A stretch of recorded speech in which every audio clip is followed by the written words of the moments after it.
Ketika pertanyaan itu ditanyakan ke seorang perempuan, pasti pandangannya juga berbeda. Tapi Benar. bagi Rina pribadi, ketika ditanya karir atau nikah, Rina pilih karir dulu. Beliau tidak pernah tanya itu, cuman yang beliau pesankan adalah satu hal, kamu tetap harus menjadi perempuan yang bisa berdiri di atas kakimu sendiri.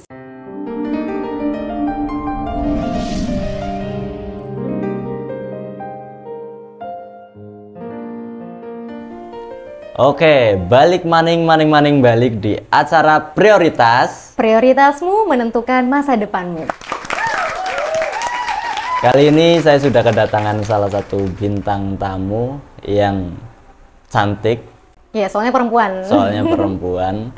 Namanya Rina. Betul.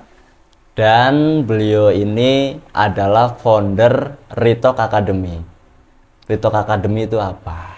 Jadi Ritok Academy itu adalah kelas public speaking, baik online ataupun offline.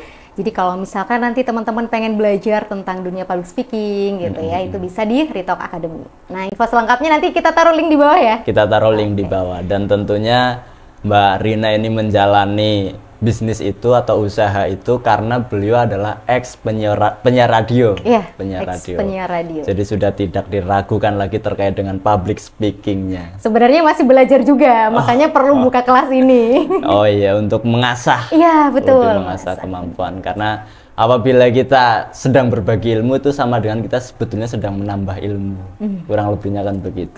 Betul. Dan beliau ini yang saya heran selain cantik ternyata pintar karena terbukti sampai dengan S2 kuliahnya. Atas izin Allah. Atas izin Allah. Jadi gelarnya itu apa? Gelarnya itu MSOS, makhluk sosial ya. Jauh-jauh ya sekolah S2, akhirnya kembali lagi jadi makhluk sosial. Makhluk sosial. Kenapa memilih untuk S2? Wah, ini dia ya pertanyaan pembuka yang cukup berat. Cukup berat. Sebenarnya kuliah itu apa ya, kalau misalkan kita ditanya, kebanyakan orang kuliah mau cari kerja. Ya, tapi memang nggak bisa dipungkiri seperti itu.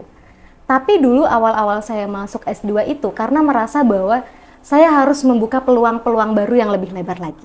Jadi kuliah itu buat saya ya, bukan hanya tentang gelarnya. Bukan hanya tentang gelarnya. Justru ketika kita mendapatkan gelar itu, kita mendapatkan amanah baru yang berat.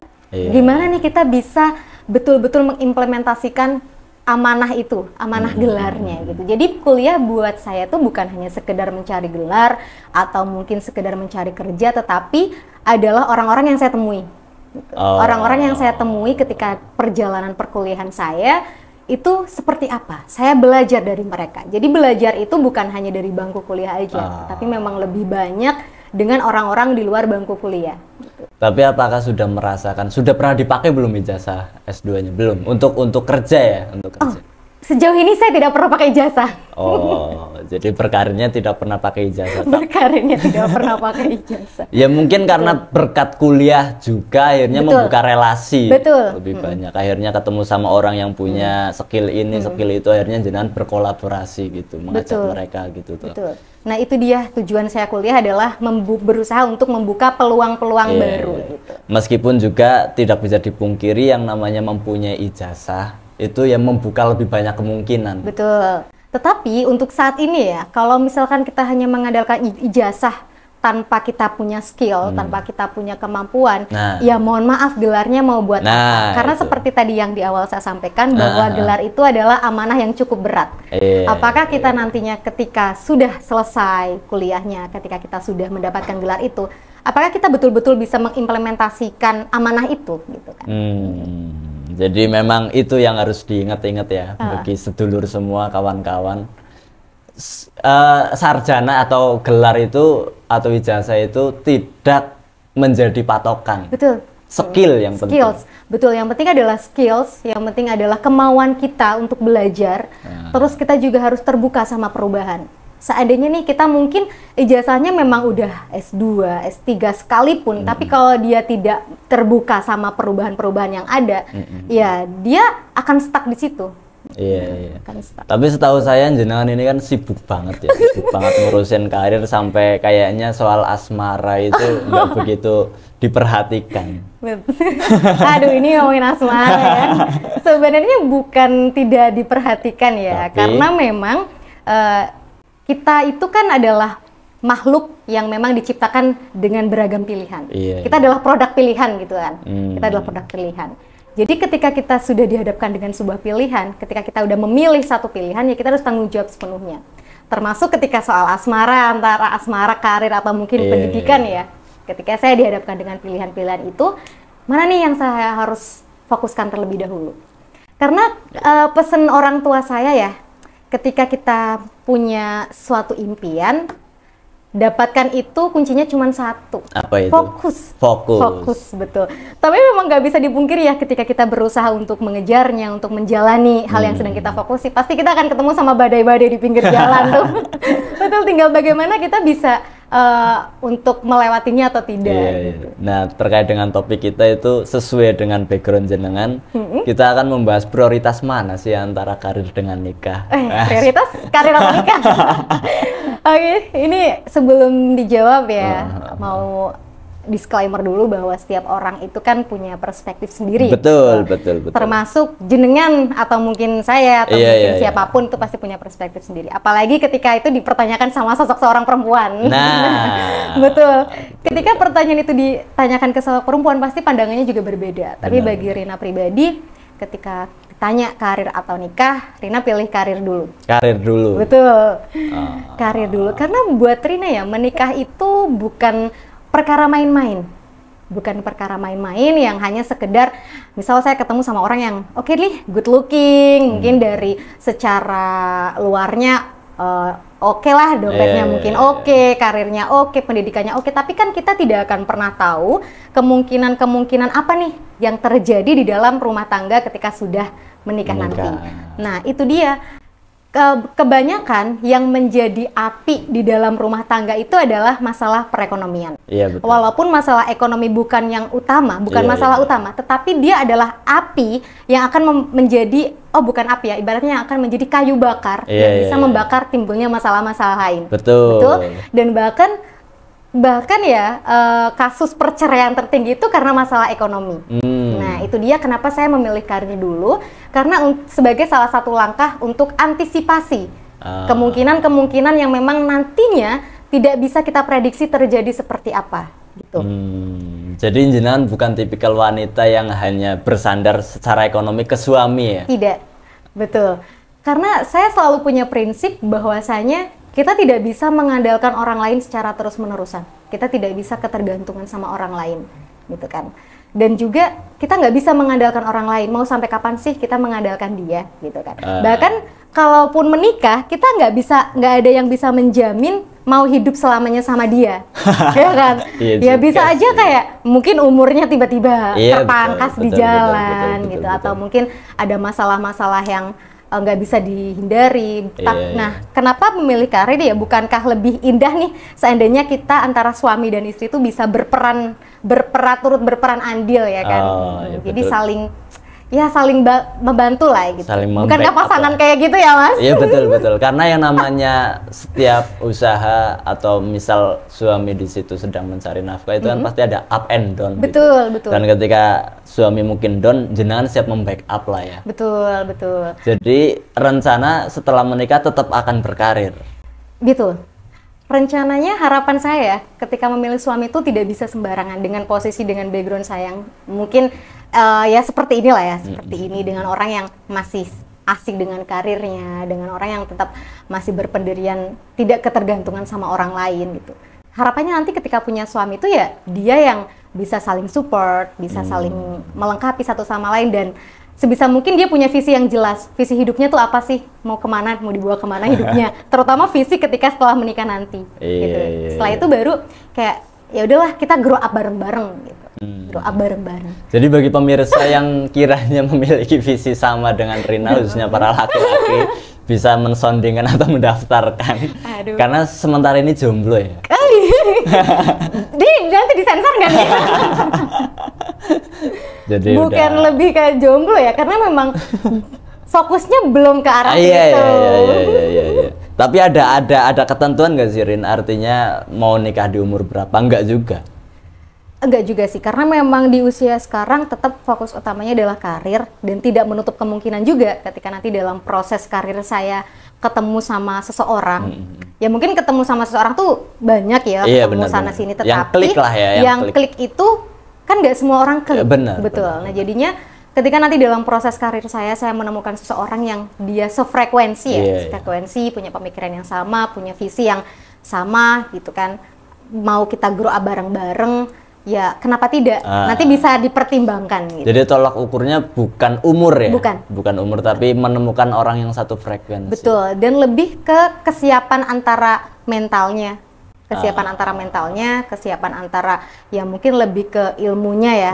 Karena kalau misalkan ilmu ini aku disclaimer dulu ya, nggak terbatas dengan dia S1, S2 atau mungkin SS berapa gitu ya. Tapi ilmu itu adalah bagaimana bekal dia untuk menghadapi rumah tangga itu. Iya, terkait dengan wawasan dia, mental dia. Betul, ketika nanti dihadapkan masalah, bagaimana dia mengatasi masalah itu gitu. Kenapa aku menanyakan ini? Karena mayoritas wanita, ya mungkin bukan mayoritas, tapi dia tolok ukurnya itu umur kadang-kadang. Oke lah, misal seandainya ada orang yang kayak kamu, tapi pada akhirnya dia menyerah juga karena tuntutan keluarga. Biasanya kan kalau perempuan selalu ada tuntutan keluarga. Kamu ini udah berumur loh, kok nggak segera nyari. Nah, seandainya kamu mengalami hal itu, bagaimana kamu akan menjelaskan ke keluargamu gitu? Tapi ya, alhamdulillahnya sampai detik ini, bapak aku tidak pernah nanya, kamu dekat sama siapa, kamu udah punya calon atau belum. Beliau tidak pernah tanya itu. Cuman yang beliau pesankan adalah satu hal,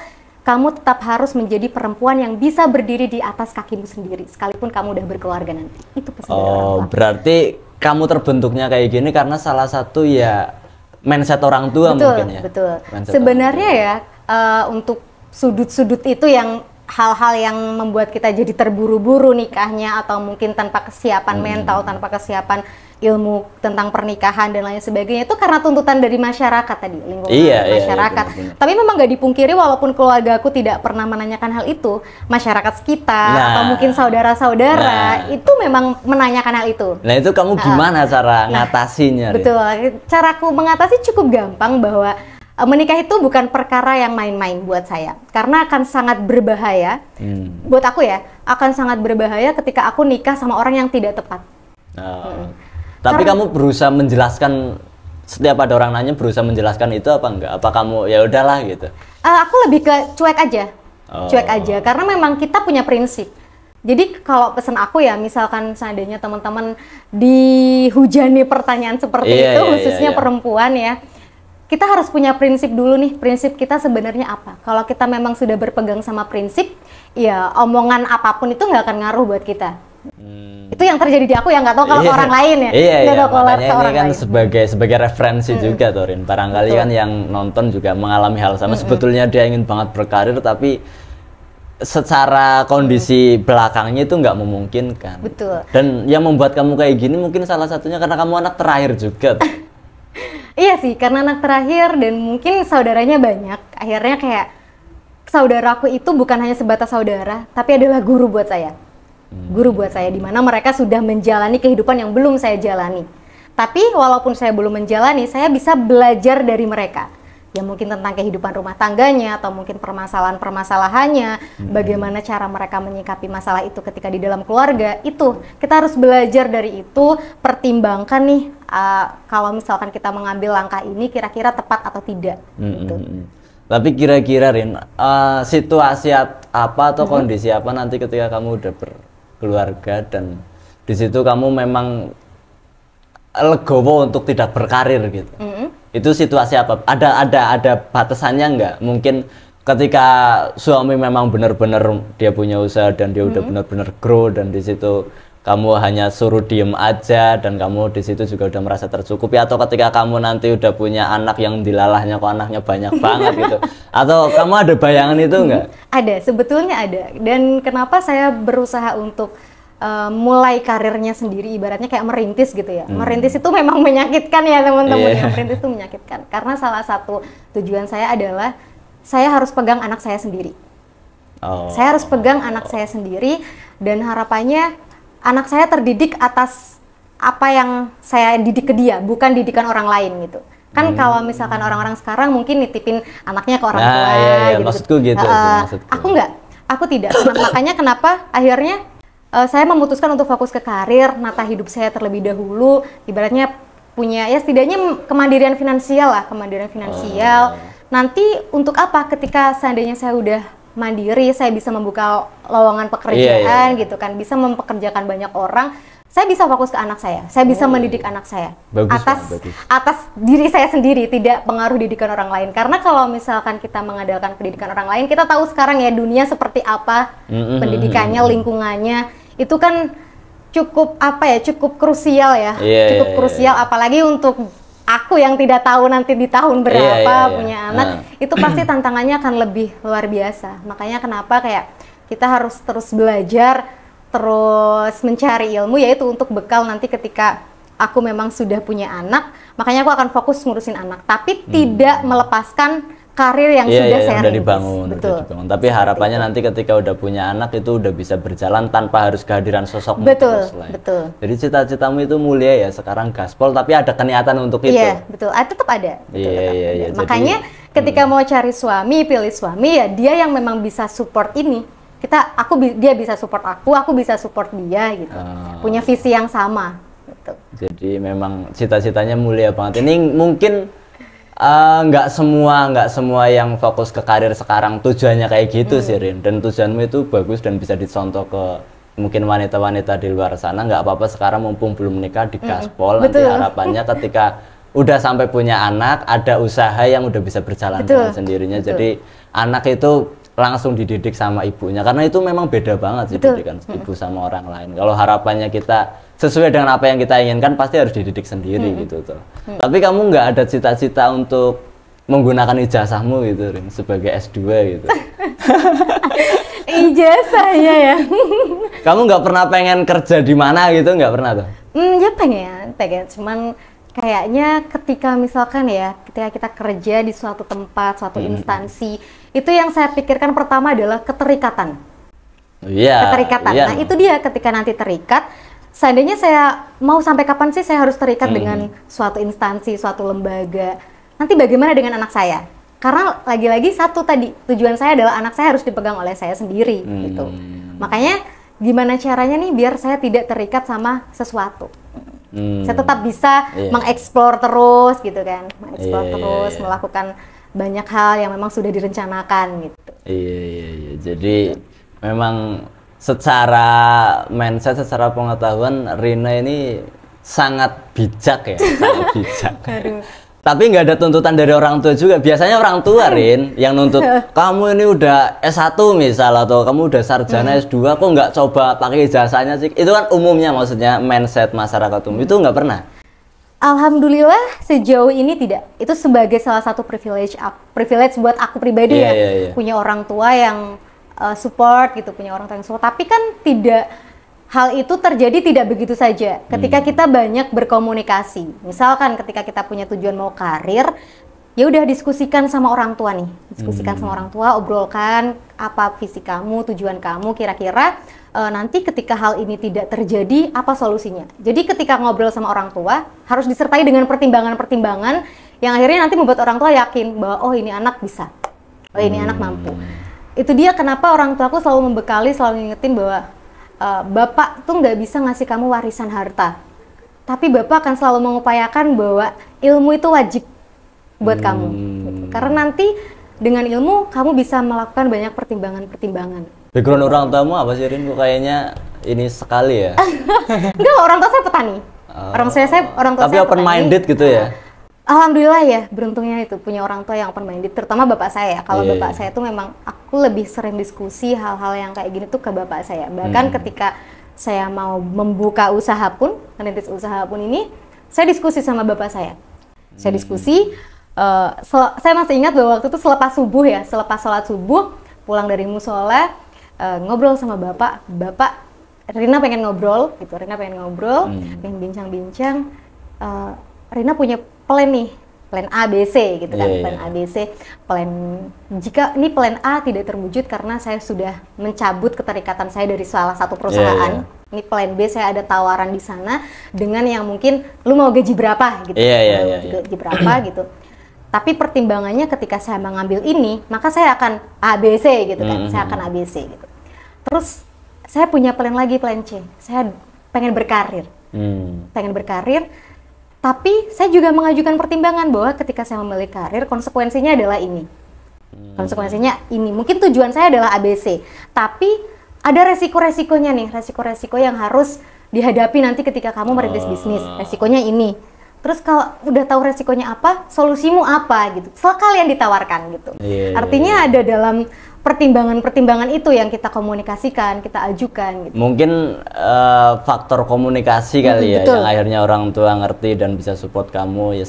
Selain memang dasarnya open minded juga, tapi kamu penyampaiannya mungkin, nah mungkin bagi teman-teman itu ada juga yang dia nggak bisa menyampaikan kali, yang akhirnya ya udahlah tuntutan orang tua gitu, padahal dia belum berusaha menjelaskan gitu loh. Akhirnya kadang-kadang melakoni hidupnya itu tidak sesuai dengan rencananya, tapi ya hanya melakoni hidupnya sesuai dengan kemauan orang tua. Betul. Tapi terkait dengan yang tadi nih Rin, karena membahasnya antara karir atau nikah, bagi laki-laki yang merasa minder ngelihat seorang Rina tamatan S2 sedangkan dia mungkin hanya S1 apalagi SMA, kan mayoritas laki-laki gitu Rin. Kalau ngelihat cewek yang lebih tinggi secara apa sih namanya lulusannya gitu, itu ada rasa minder. Itu pesan-pesanmu gimana? Iya, itu memang pasti ya, itu memang pasti. Dan ketika misal nih ada statement perempuan ngapain sih kuliah tinggi-tinggi, karirnya bagus-bagus gitu kan, laki-laki nanti banyak yang minder. Tapi kalau misalkan statementnya kita balik nih, laki-laki tuh ada yang karirnya bagus, pendidikannya bagus, pasti yang muncul itu adalah siapa sih yang nggak mau sama dia? Iya nggak? Juga sih, asal duit aku ya. Nah, siapa sih yang nggak mau sama dia? Karirnya bagus, duitnya banyak, terus good looking gitu kan. Siapa yang nggak mau sama dia? Tapi ketika pertanyaan itu disampaikan ke perempuan, perempuan seolah jadi terintimidasi, seolah jadi kayak yang aku lakukan tuh salah gitu, itu bukan hakku. Padahal bagi Rina ya, ini pesan juga buat perempuan-perempuan, kalau kamu mendapatkan pertanyaan seperti itu, ya udah biarin aja. Berarti kan ini artinya seleksi alam sedang bekerja dengan sendirinya, seleksi alam sedang bekerja sendirinya gitu. Jadi kalau misalkan pertanyaan-pertanyaan itu buat Rina adalah hal yang apa ya, perlu dileburkan, karena sebenarnya yang menyudutkan perempuan tidak memiliki hak sama dengan laki-laki itu adalah budaya di lingkungan sekitar itu, budaya di lingkungan kita. Kalau memang lingkungan kita budayanya terlalu menyudutkan sosok perempuan gitu ya, ya kenapa kita tidak menyingkir terlebih dahulu, atau mungkin bisa juga seandainya kita tetap bertahan di situ, ya rubah mindset kita. Coba kita kumpul sama orang-orang yang memang punya mindset sama, punya pemikiran sama. Kita pasti akan berbeda cara berpikirnya, cara menanggapi masalah-masalah itu. Gitu. Jadi kalau buat Rina, seandainya ada laki-laki yang merasa kayak aku minder deh, gitu, ya udah, nggak masalah, why not gitu ya, silakan minder aja. Berarti kan kamu bukan frekuensi aku, kita tidak ada kesamaan frekuensi gitu. Tapi kebalikannya Rin, kamu nggak usah ngerasa minder, toh aku. Nah, apa jawabanmu?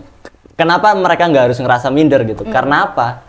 Karena bagimu juga nggak penting juga. Maksudnya tolak ukur dia S1, S2 itu bagimu nggak penting juga. Ya, bukan nggak penting ya.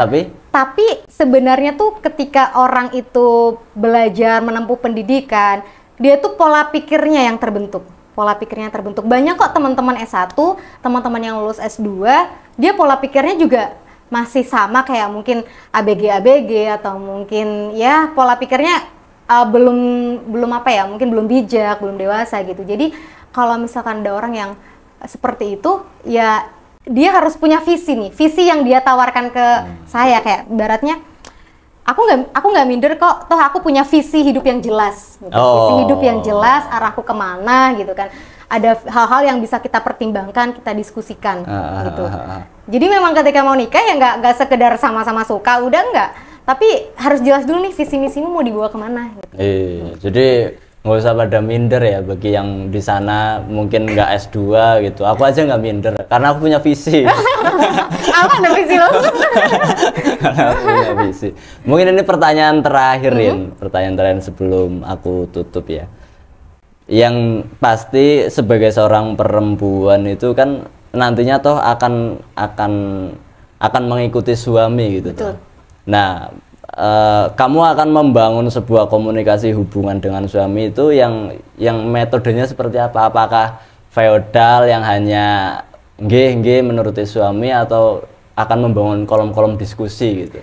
Aku tetap akan membangun kolom-kolom diskusi gitu, karena aku mencari pasangan itu bukan dia yang memang bisa jadi provider aku ya, memenuhi segala kehidupanku, tidak, tetapi lebih ke bagaimana kita bisa diskusi. Bagaimana kita bisa mempertimbangkan hal-hal yang akan kita hadapi bareng-bareng gitu. Nah, jadi ya udah, kalau memang ada permasalahan atau mungkin ada pertimbangan, ada hal yang memang harus segera kita putuskan, kita diskusikan. Kita diskusikan bareng-bareng, perihal halnya apa, terus dampaknya seperti apa, kalau kita melakukan ini efeknya apa, itu harus clear. Agar ketika kita melangkah jelas gitu. Dan juga apa ya, ibaratnya ada kesiapan ya, ada kesiapan di dalam diri ketika menghadapi permasalahan itu. Iya. Itulah dari seorang wanita karir yang bernama Rina ya, yang sekarang saat ini itu sedang fokus karir dulu dan tidak menutup kemungkinan juga akan menikah apabila menemukan yang satu frekuensi. Jadi bagi yang di sana yang sudah disampaikan Rina, pertama, jangan minder seandainya laki-laki mempunyai visi, itu tidak menutup kemungkinan akan bisa bersama dengan Rina. Yang lebihnya kemauan Rina di dalam berkeluarga ya seperti tadi, ada kolom-kolom diskusi dan lain sebagainya. Mungkin itu sih, Rin. Nanti mungkin di lain kesempatan aku akan spill lebih lanjut terkait dengan usaha-usahamu ya. Boleh. Tentang Ritok. Boleh. Ritok Academy. Atau mungkin tentang yang lain juga nggak masalah. Karena Rina ini founder banyak hal. Bukan founder banyak hal ya, tetapi lebih tepatnya kayak oke nih, mumpung masih sendiri, mumpung masih bisa explore lebih bebas, kenapa tidak kita explore? Kita uji cobakan nih. Ya udah, kalau seandainya gagal, ya udah habiskan aja masa gagalnya sekarang. Nanti tinggal di masa-masa nanti udah tinggal nikmatin aja gitu. Jadi kalau misal dibilang founder banyak hal, itu sebenarnya sedang uji coba. Uji coba ya, lagi dicoba semua nih, kira-kira mana yang potensial gitu. Iya. Nah, Rin, mungkin ada pesan-pesan apa yang akan kamu sampaikan untuk teman-teman semuanya? Ada, dan pesannya udah saya catat ya. Oh ya, siap, silakan untuk membacanya. Karena ini pesannya cukup cukup krusial ya, krusial. Siap. Jadi saya catat daripada saya salah. Saya ingin pesan sama teman-teman di luar sana, entah itu perempuan ataupun laki-laki, intinya bahwa memilih pasangan itu harus hati-hati, karena gak akan ada yang menjamin bahwa menikah itu adalah ibadah terpanjang. Tidak ada yang menjamin. Namun kita bisa mengupayakan ketika sudah memutuskan untuk menikah, upaya-upaya apa nih yang mau kita lakukan di dalam pernikahan nanti. Jadi pastikan akan lebih banyak dampak, lebih banyak kebaikan-kebaikan yang mungkin bisa dilakukan bersama. Misalnya nih, ketika kita sendiri, kita bisa melangkah 100 meter, setidaknya dengan berdua, artinya langkah itu harus berkali lipat, melangkah lebih banyak kebaikan-kebaikan. Jadi menikah itu kan rezeki ya. Iya. Menikah itu rezeki, terus juga karir itu juga rezeki, dan setiap orang itu punya timeline-nya masing-masing. Seandainya saat ini timeline-nya teman-teman adalah berkarir, ya udah fokus aja karir kamu gitu kan. Fokus aja ke situ, lakukan kebaikan-kebaikan yang memang bisa kamu lakukan. Seandainya timeline kamu ternyata udah menikah, ya udah lakukan aja kebaikan-kebaikan apa yang bisa kamu lakukan di dalam pernikahan itu. Jika memang udah timeline-nya, ya nikah itu akan jadi sumber kebaikan-kebaikan yang mestinya 2 kali lipat tadi. Iya. Sangat amazing ya closing statement dari Rina dan pesan untuk teman-teman semuanya. Mungkin cukup sekian kali ya, Rina. Betul. Dan pokoknya intinya teman-teman harus tanggung jawab dengan apa yang sudah menjadi pilihan kamu. Karena prioritasmu menentukan masa depanmu.